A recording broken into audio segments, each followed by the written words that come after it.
이름으로 사랑하고 축복합니다. 우리 인사 나누겠습니다. 주님의 이름으로 사랑하고 축복합니다. 주님의 이름으로 사랑하고 축복합니다. 네, 반갑습니다.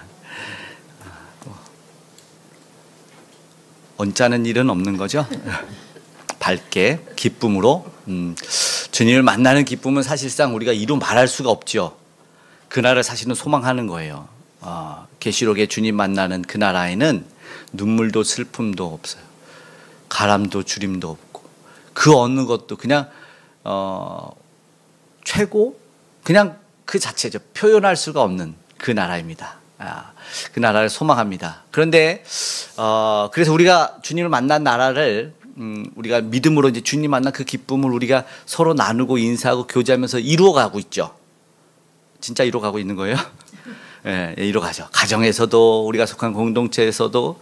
그래서 믿는 사람이 탁 가면 그곳에 야 역시 교회 다니는 사람 밝아. 그래서 그 어두웠던 공동체 막 회사 분위기가 달라지고 가정의 분위기가 달라지고 더 어둡게 더 심각하게 이러면 안 되고 막 야 이 그런 소리 가끔 듣지 않습니까? 야 저 친구가 오니까 저분이 경영하니까 야 이게 살아나는 것 같아. 기쁨이 있는 것 같아. 미소가 넘쳐. 뭐 이런 것들 있죠. 예. 앞으로 있을 줄 믿습니다. 그런데 우리가 그렇게 이제 주를 믿는 사람으로서 아니 믿지 않는 사람도 마찬가지로 만남과 교제를 이어가지 않습니까? 그러니까 만남과 교제를 이어가는 것까지는 괜찮은데 뜻하지 않는 만남들이 있잖아요. 예? 정말 만나서 소위 말하는 이상한 사람들. 이상한 사람들을 만나서 너무 힘들 때가 있어요. 바라기는 내가 이상한 사람이 되면 안 됩니다. 이상한 사람들 때문에 좀 힘들고 어려운 상황에 처할 때가 있어요, 사실상. 그런데 그 이상하다는 것이 뭐냐면 평상시나 정상에서 조금 벗어난 달을 이자를 써서 우리는 이상하다 이렇게 표현을 하고 이거를 사전적으로 뭐라고 하냐면은 정상적인 상태와 다르다. 이상하다는 말이. 그리고 지금까지 경험과 지식을 벗어난 별다르다, 색다르다. 이걸 이상하다 하고 아니면 의심스럽거나 알 수 없는 상태. 그런 사람들 있죠. 그걸 이상하다 표현하고 거기에 이제 사람을 붙여요. 이제 우리가 만나는 사람들이 그런 이상한 사람들이 되는 거예요.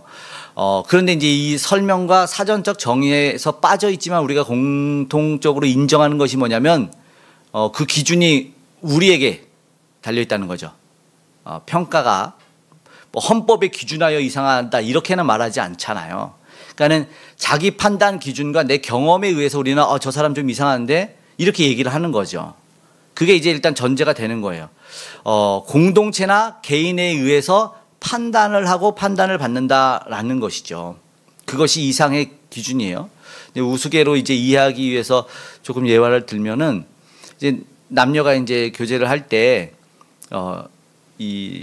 둘이 교제를 하고 있는데 조금 예쁜 여자가 이렇게 지나갔어요.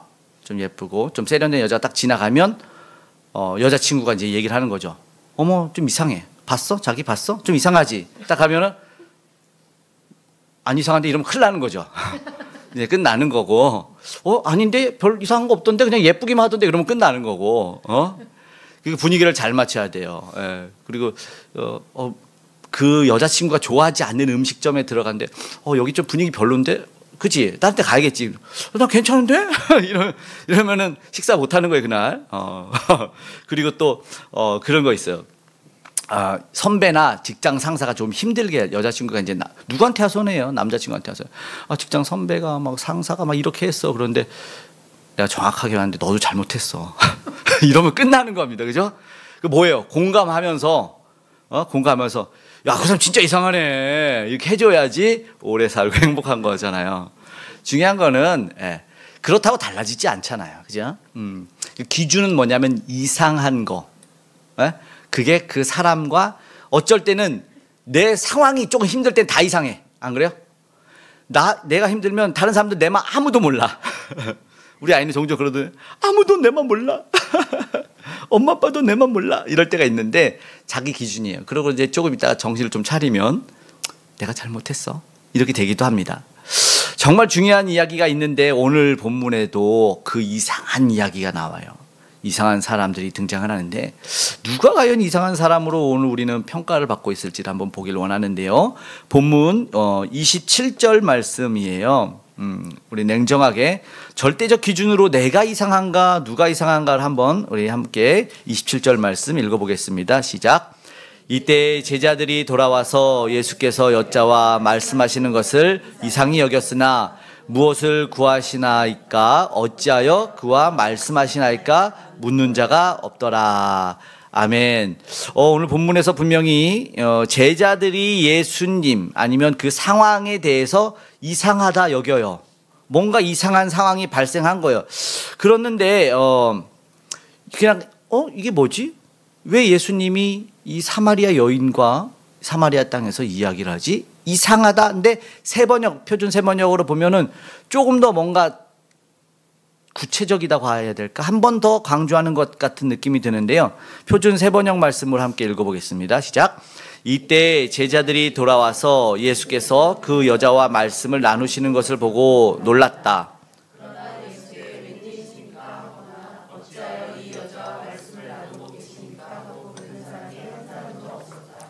뭔가를 물어봐야 되는데 물어보질 않고 있어요. 웬일이십니까? 왜 그러세요? 왜 이 여자와 나눕니까? 그러니까 이 여자는 이미 제껴두고 예수님이 지금 사실 제일 이상한 거예요. 여자가 이상한데 이상한 여자와 말씀을 나누는 예수님 당신도 이상한데 그런데 물어봐야 되잖아요. 그러면 근데 본문만으로 일단은 평가를 했어요. 이 뭔 상황이냐? 뭔 시츄에이션이냐? 그런데 이제 우리는 생각해 봐야 돼요. 그럼 예수님이 정말 이상하신 분인가? 아니면 예수님과 이야기를 나누는 이 여인이 정말 이상한 여인인가? 유대인의 생각으로는 이 여인이 전에도 살펴봤지만 이상한 여인이 맞을 수 있죠. 이 여인은 이미 유대인들의 입장에서는 평가를 받고 있었어요. 말씀드렸지만 과거의 이야기 때문에 그렇잖아요. 과거의 이야기가 이미 오랫동안 흘러와서 이 사마리아라고 말하면 이미 끝이죠. 예수님이 이거는 누가복음의 비유에서도 누가 너의 이웃이 되겠느냐 해서 선한 사마리아인이라는 예화도 있는데 사마리아는 이미 이방인이에요. 이방인은 여호와의 전에 들어오지도 못하고 총회에도 들지 못해서 아주 엄격히 배격하는 그런 종족이었어요. 원래는 혈통적으로 말씀드렸던 대로 야곱의 자손 12지파 중에서 10지파가 북쪽에서 잘 먹고 잘 살았어요. 남쪽은 이제 유다 지파와 베냐민 두 지파만 사실은 뭐 딸랑 남은 거였죠. 그런데 먼저 망해버렸어요. 예수님이 오시기 전 732년경에 아수르라고 하는 아주 잔인한 나라가 그 나라를 완전히 진짜 씨를 마르게 해서 정말 혈통적으로 그 10지파 있었던 지파에 온전한 정통 혈통이 없을 정도로 씨를 말렸어요. 그리고 혼혈 정책을 해서 한 곳에만 살아있는데 그곳이 사마리아였어요. 그러니까 이들은 안타까워요. 한쪽 부모님은 정통성을 지키는 거였어요. 그래서 이걸 어떻게 해야 되나 하는데 그렇다고 이방인으로 갈 수도 없어요. 그러니까 사마리아에서 사는데 정말 어떻게 보면 이걸 요즘 말로 왕따를 당하고 있는 거였어요. 특별히 누구에게 왕따를 당했냐면 정통 혈통이라고 한 유대 사람들이 왕따를 시켰다는 거죠. 그 사람들 입장에서는 그 지역을 가지도 않을 정도로 이걸 뭐라 그래요? 머보도시 하는 거예요. 오물로 그렇게 쳐다보는 거예요. 그러니까는 가지 않고 보지 않는데 예수님이 거기에서 앉아서 여인과 이야기를 나누니까 그들의 과거와 이미 사회 환경적 판단 기준에 의해서 저들과는 얘기하면 안 된다는 기준이 서 있었잖아요. 그러니까 자기들 절대 기준으로 저 나라, 저 민족, 저 여인은 이상한데 그 여인과 말하는 여인, 예수님 이상한 사람이 아니겠습니까? 당연히 이상하죠. 당연히 이상해서 모두가 회피하는데 왜 이야기를 하고 있는가? 그런데 맞아요. 이상하다고 여기는데 그게 정말 이상한 사람이 맞는가라고 봤을 때 중요한 것은 예수님은 이상히 여기지 않았다는 거죠. 예수님은 이상히 여겼어요. 그럼 과거의 잘못도 아니면 무슨 지난날의 어떤 일도 예수님이 그에게 다가가지 못할 일은 아니죠.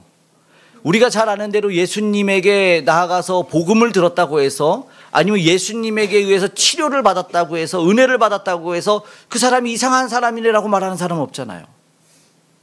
오히려 고침받은, 은혜 받은 사람이라고 말하는 건데, 그런데 오늘 예수님도 여인에게 그가 나니라 라고 말하면서 내가 너가 찾던 그 그리스도야. 여인이 뭔가 좀 달랐다면 메시아를 기다렸던 그 마음 하나 있었을 텐데 내가 그야 라고 친히 자기의 고백을 들려주신 이 여인은 오히려 이상한 여인이 아니라 그냥 복된 여인인 거예요. 그냥 단순하게 우리가, 그들의 입장이 아닌 우리가 삼자로서를 봤다면 예수님이 사랑해 주신 여인이네, 그냥 긍휼을 입은 여인이네 라고 하는 것이, 우리가 이상하네 정도까지는 이야기하지 않아요. 그런데 정말 독특한 건 있어요. 특이점도 이상하다고는 얘기하겠지만 독특한 건 뭐냐면 오히려 이 여인이 제자의 모습처럼 보였다는 것이죠. 무슨 일이냐면 제자들이 이상하다 여기고 오히려 제자들이 비겁해. 아까 보지만 누가 이렇게 가정을 내놨어요. 요한복음에. 왜 이 여인과 말합니까? 웬일이십니까? 이거 어찌 된 겁니까? 라고 묻는 사람이 없었더라. 이미 속으로는 다 생각했던 거예요. 요한의 성경에 그걸 기록해냈어요. 가상으로 분명히 충분히 물어도 될 텐데 이미 기록을 해놓고 안 묻고 있었다는 게 너무 이상해. 비겁해. 속으로만 우리는 알죠. 속으로 하고 눈으로 욕하는 것처럼 예수님 이렇게 하고 있었다는 상황이에요. 이게 말이 안 돼요. 근데 오히려 그들이 못한 걸 여인이 하고 있어요. 무슨 말입니까? 오히려 여인이 더 제자의 모습 같다라는 생각이 들어요. 이게 무슨 말인가 봤더니 28절에 보세요. 28절에 나와 있어. 함께 읽겠습니다. 시작. 여자가 물동이를 버려두고 동네로 들어가서 여인이 우물가에 왜 갔습니까? 물 들어갔어요. 근데 물동이를 버려버렸어. 이게 무슨 일입니까? 웬일이니? 이게 진짜 웬일인지 이걸 이게 이상한 거잖아요. 제자들은 어머 웬일이니? 여인아 너 물동이를 왜 버리니? 이걸 물어봐야 됐는데 물동이는 관심이 없고 여인이 목적이 바뀌었어요. 그리고 나서 달려가는 모습이 사실은 제자들의 모습이어야 되지 않습니까? 우리가 단순하게 생각했을 때 예수님의 기적을 일단 지금까지 많이는 아니더라도 요한복음에는 원래 더 많은 기적이지만 그냥 만약에 요한복음의 순서대로라면 가나안 기적까지 봤잖아요. 그러면 이걸 전해야 되잖아요. 그러면 예수님의 제자가 아닌 여인이 물동이를 버려두고 전달하고 있다는 거예요. 이게 너무나 자신을 솔직하게 내가 누구라는 것을 드러내면서 행동하는 그 여인이 29절에 그렇게 얘기합니다. 함께 읽습니다. 시작. 내가 행한 모든 일을 내게 말한 사람을 와서 보라. 이는 그리스도가 아니냐 하니 보라. 와서 보라. 이거 사실은 앞에 했던 이야기들이거든요. 제자들이 와서 보라 그리스도다라고 했는데 지금 이 여인이 하나가 추가된 게 있는데 여인에 뭐가 추가됐어요? 내가 행한 모든 일이 추가됐어요. 여러분 내가 행한 모든 일이 뭡니까? 여인에게 있어서는 수치스러운 일일 수 있어요. 부끄러운 일일 수 있고 자기는 떳떳하더라도 최소 공유하기는 싫었어요. 다시 이걸 말하자니 너무 힘들고 이건 완전히 기가 빨리고 이거 난 이 얘기는 누구하고도 나누고 싶지 않은데 나의 모든 얘기를 가지고 이 수치와 부끄러움이 하나로 증거되는 거예요. 예수로. 그러니까 나는 정말 힘들고 부끄러운 그 모든 것이 싹 리셋해도 이 모든 것이 사용돼서 내가 예수님을 만났다라고 증거되는 일로 사용이 되는 거니까 오히려 예수님을 전하는 모습이 제자보다 낫다. 오히려 그 모습이 더 낫다. 이게 뭐예요? 이 고백적인 모습이 오히려 과거를 포함하건 수치를 포함하건 예수님을 전달하는 동기로 사용되는 모습은 우리가 정말 본받을 만한 것이죠. 그런 교회들이 있더라고요. 그렇죠? 막 정말 힘들고 어렵고 내가 과거에 잘못했던 것들을 고백하면 공동체가 막 그걸 안아줘. 힘내. 나도 그랬어. 그러면서 그래서 공동체가 막 은혜롭고 모든 상처를 서로의 안아줌을 통해서 그리고 고백의 눈물을 통해서 이게 막 씻겨 내려가는 거. 그 모습을 지켜보는데 정말 아름답더라고요. 너무 은혜롭고 그래요. 그런 모습들이 교회에는 있어져야 되겠죠. 판단과 정죄, 비판과 원망이 아니라 이 모든 슬픔과 아픔도 예수 안에서 위로받고 회복되고, 그리고 여인이 왜 그걸 증거합니까? 지금 우리가 소망했던 그 사람을 만났다는 것 아닙니까? 그리고 자기가 지금 이렇게 고백하는 건 뭐예요? 나 지금 이 문제에 자유함을 얻었다. 이러니까 안 알릴 수가 없는 거예요. 이걸 들고 나가는 거예요. 그러니까 뭐가 이상하냐? 정말 진짜 이상했던 사람은 오히려 뭘 가지고 있냐면 편견과 선입관이 있는데, 예수님은 이 편견과 선입관을 가지고 있지 않다는 거죠. 우리는 그걸 아까 말한 그 고백을 가지고 돌아가서 그래 같이 울고 아유 쟤 왜 그랬대 이렇게 그럴 수도 있잖아요. 그리고 좋을 때는 울어주지만 안 좋을 때는 네가 그러면 그랬지. 이걸 또 오히려 역이용할 때도 있어. 그래서 사람들이 서로 상처를 받는데, 그런 모습을 우리는 당연히 안 보이겠죠. 무엇보다 우리 주님이 그러셨기 때문이에요. 한 번의 실수, 어쩌면 그것도 있었을 수 있지만 이후에 판단은 안 했어요. 예수님이 이제 요한복음에 조금 있으면 나와요. 이제 8장으로 넘어갈 때 가늠한 여인도 나와요. 나도 너에게 너의 죄를 묻지 않겠다. 죄를 완전히, 그러나 예수님의 목적이죠. 다시는 죄 짓지 말아라. 죄 용서의 목적을 그렇게 얘기합니다. 지금 예수님은 제자들인 유대인들과의 생각이 완전히 달랐어요. 그들이 보지 못하는 것을 보고 있다는 것이죠. 그러니까는 육적으로 제자들은 누가 예수님에게 먹을 거 갖다 줬니? 이러고 나서 다른 얘기를 하고 있어요. 어차피 음식을 구하러 갔으니까 예수님 뭘 잡수셔야 될 텐데. 네, 그런데 예수님은 오히려 그것에 대해서 깨우쳐 주는 그런 말씀을 하고 있는 것 같죠. 32절에 이렇게 말씀합니다. 함께 읽습니다. 시작. 이르시되 내게는 너희가 알지 못하는 먹을 양식이 있느니라. 먹을 양식이 있느니라 라고 말하면서 34절의 말씀에 보면은 나를 보내신 이의 뜻을 행하겠다. 그러니까 하나님의 뜻을 이루고 계신다라는 것을 이야기하고 있는 거예요. 보지 못하는 것들이 있고 내 기준이 아니라 하나님의 기준이 있는 것을 분명하게 이야기하고 있는 것이죠. 선입과 편견이 있으면 정상인도 비정상인이 될 수가 있어요. 아시죠? 한 어떤 공동체에, 교회라고 하기는 좀 그렇고, 어느 공동체에 다 눈이 하나밖에 없는 분들이 살았어요. 100명이 눈이 하나인데 두 눈을 가진 사람이 어느 날 안녕하세요 하고 들어왔어. 그러면 그 두 눈을 가진 한 명은 뭐가 됩니까? 그렇죠. 그렇게 되는 거예요. 그것이 있어요. 우리도 있으면 안 되죠. 교회 안에 있으면. 그게 깨져야 되는 거예요. 그걸 깨트려야 되는 것이죠. 35절의 말씀에 보면, 35절입니다. 함께 있습니다. 너희는 넉 달이 지나야 추수할 때가 이르겠다 하지 아니하느냐. 그러나 나는 너희에게 이르노니 너희 눈을 들어 밭을 보라. 희어져 추수하게 되었도다.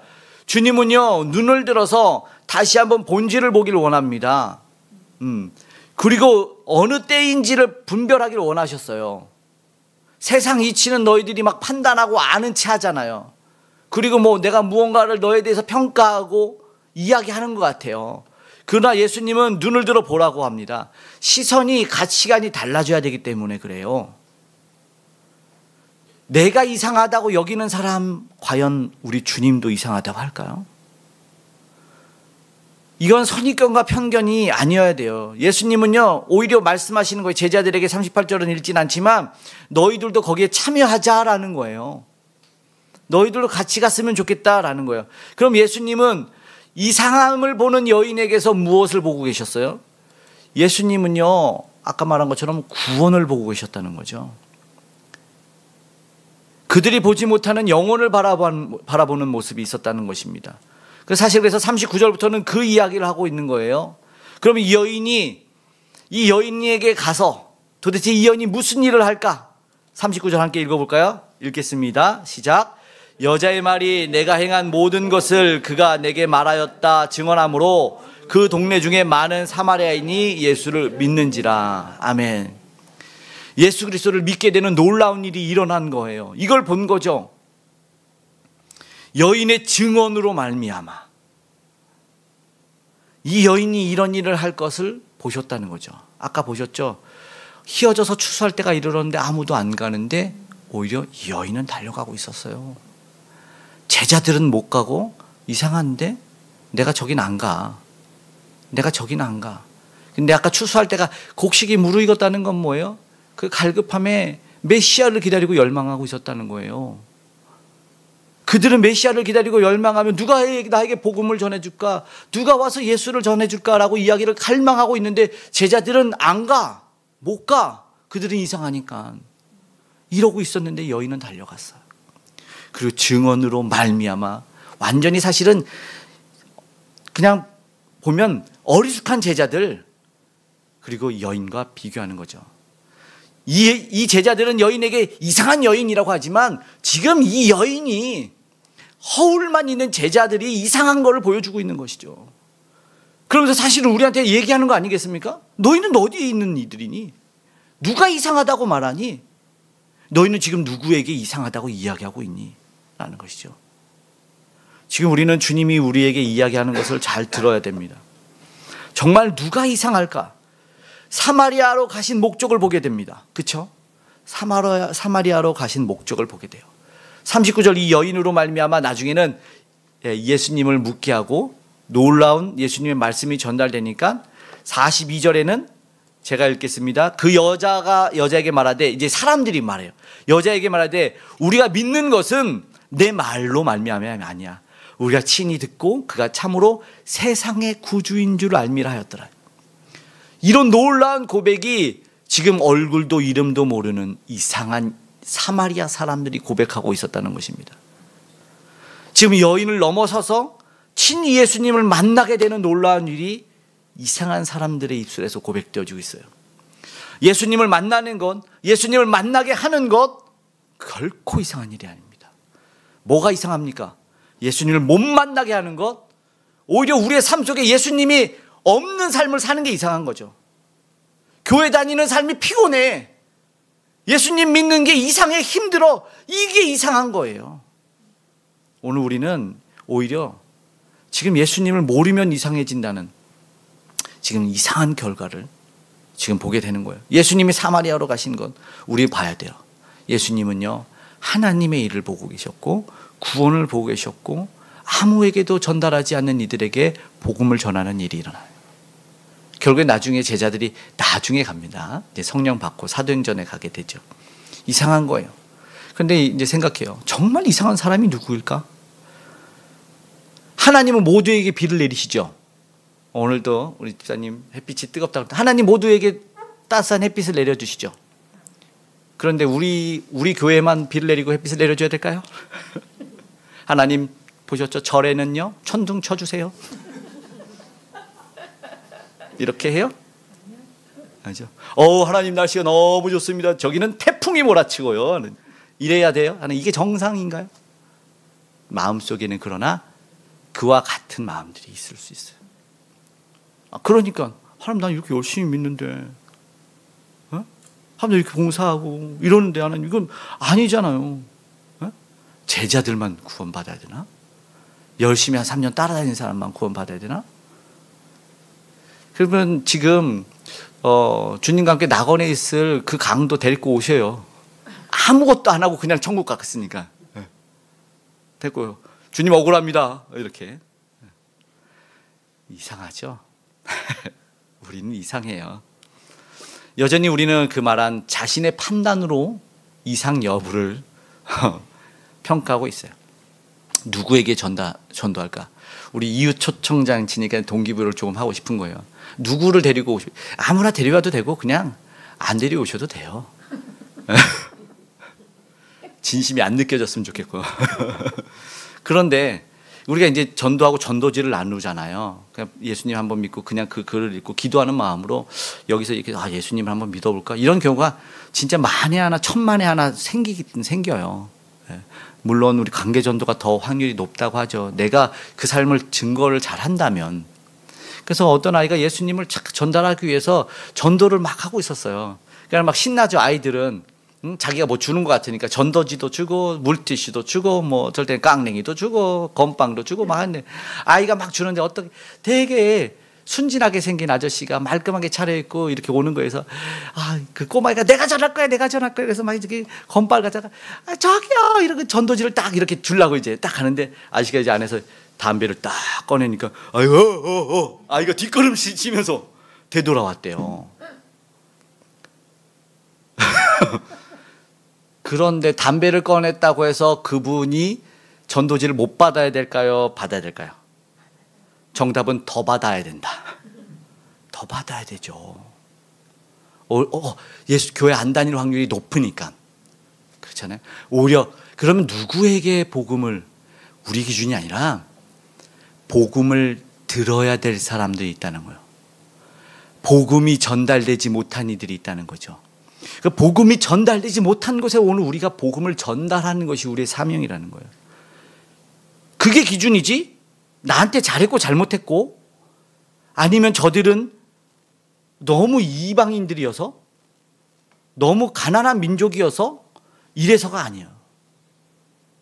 그 기준들을 다 없애고 리셋해야 되는 거예요. 사실은 중요한 건 복음을 듣지 못한 자에게, 복음을 잘 이해하지 못한 자에게 전달해야 되는 것이 맞는 것이죠. 그것이 선택인 것이죠. 그래서 때를 얻든지 못 얻든지라고 이야기합니다. 그래서 전해요. 내 기준은 없는 거예요. 사실은 너한테 잘한 사람을 위해서는 조금 너가 좀 이렇게 복음 전하고, 못한 사람은 10번에 1번 전해. 남들 10번 이러지 않고, 혹시 아니 오히려 이제 믿지 않는 사람하고 먼저 결혼을 했는데, 고린도전서 8장에는 그런 얘기가 나오죠. 믿지 않는 사람하고 먼저 결혼을 했어. 그거 어떡하지? 믿게 됐는데 안 믿어. 이혼해야 되나? 아니, 혹시 아니 너가 너 때문에 믿게 될지, 이렇게 얘기를 하죠. 그럼 뭐예요? 거기에 거룩한 부담감이 들어가는 거예요. 사실은 말하지 않지만 너가 믿음 생활 잘하고 믿지 않는 너로 말미암아 그가 구원받을 수 있도록 하는 것이 너의 일이다. 우리의 일이다라는 것이죠. 그러면 오늘 여태까지 만약에 내가 생각하고 내가 판단해서 아까 그 어린아이가 뒷걸음질 치는 모습이 우리 가운데 있었다면, 그 잔인한 사람들 있잖아요. 욕 많이 하고 나한테 정말 못되게 하는 사람들, 전도지 안 주고 우리 교회 안 왔으면 좋겠고, 밖에서도 괴롭히는데 내가 교회 데리고 오면 교회도 괴롭힐 텐데 못 데리고 오죠.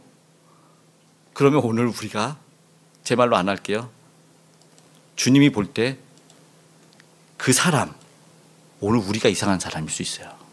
오늘 우리가 이상한 사람일 수 있어요. 그러니까 내가 내 생각과 내 판단 기준에 머물러 있으면 안 돼요.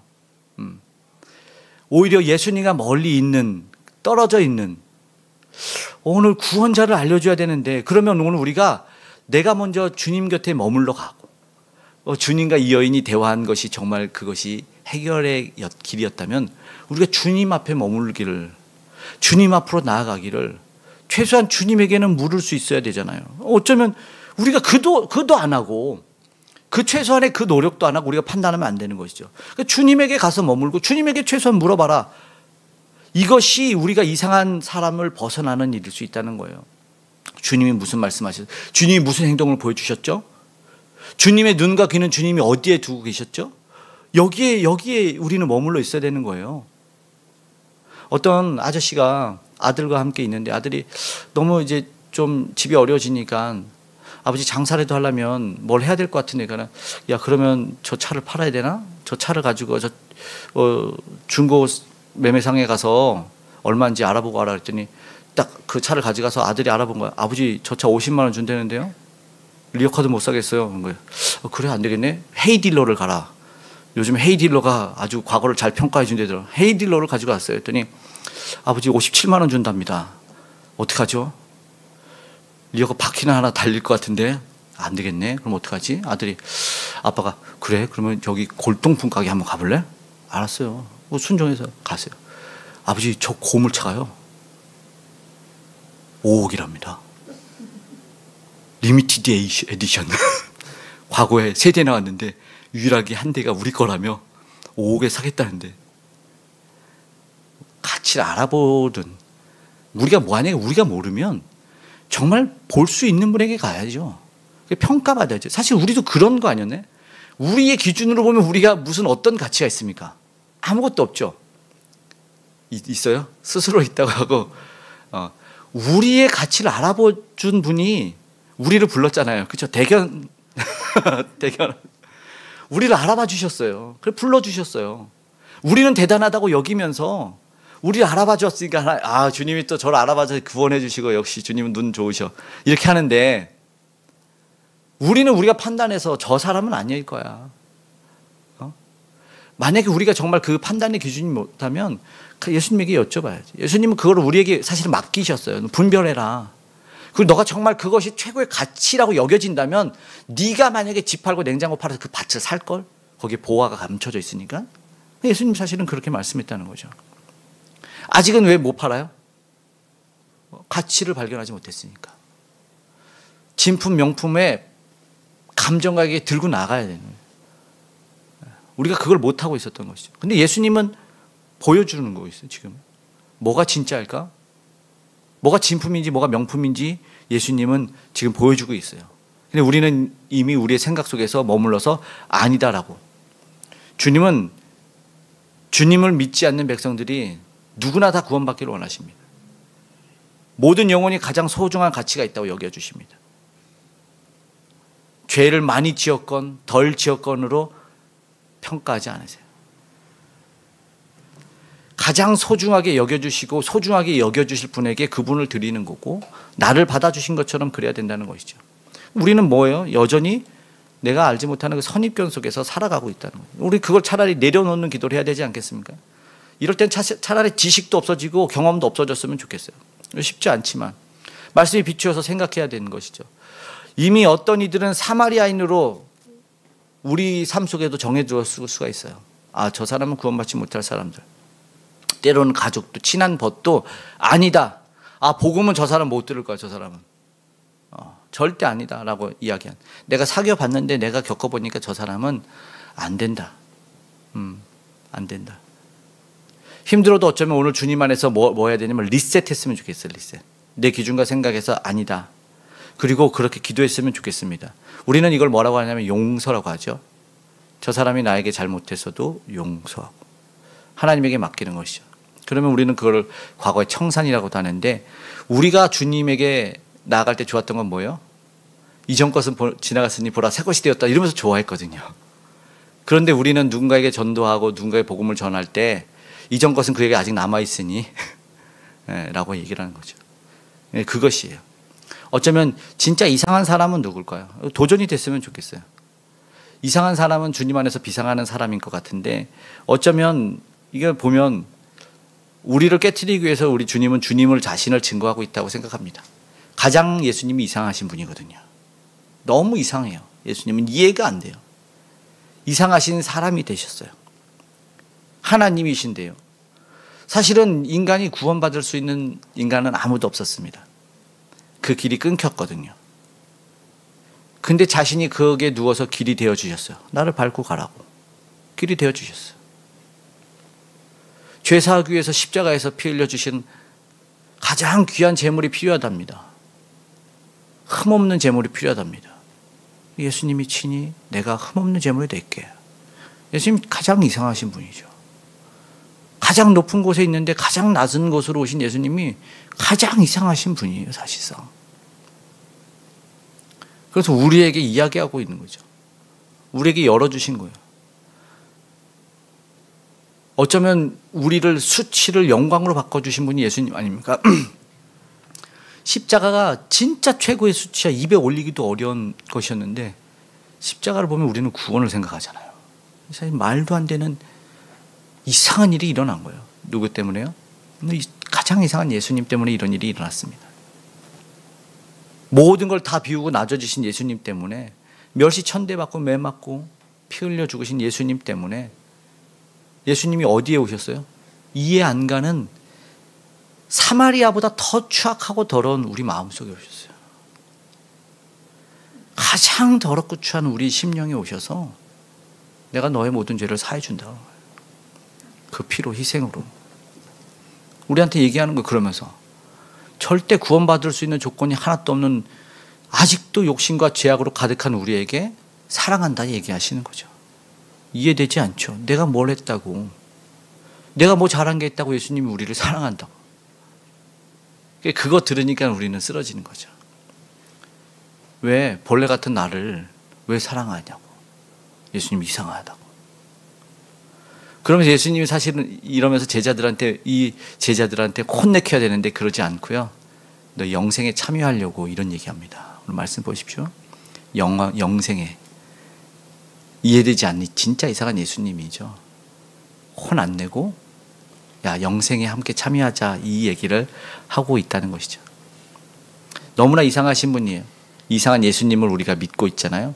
그럼 우리가 이 이상한 예수님을 믿으면 우리는 어떤 사람일까요? 우리도 이상한 사람이 됩니다.